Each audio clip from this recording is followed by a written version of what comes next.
Дорогие друзья, рад вас всех приветствовать. Хочу рассказать вам об еще одном историческом достижении команды нашего национального лидера, великого Ахмад Хаджи Кадырова, да, Аллах рассказать об еще одном аргументе в пользу уже популярного во всем мире лозунга «Ахмад сила».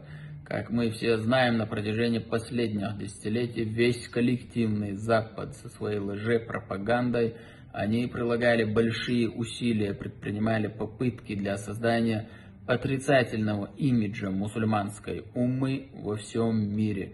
В результате данной провокационной работы у представителей различных конфессий, различных религий могло вызывать какие-то отрицательные эмоции, отрицательные ассоциации, когда они слышали слова, отпечатанные в сердцах каждого мусульманина «Аллаху Акбар».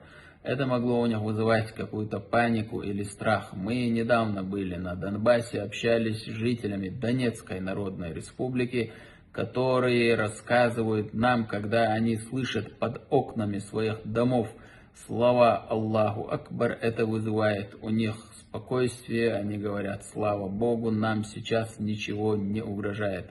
Это очередная победа всей мусульманской уммы благодаря команде великого Ахмад Хаджи Кадырова под руководством истинного мусульманина и настоящего чеченца Рамзана Ахматовича Кадырова.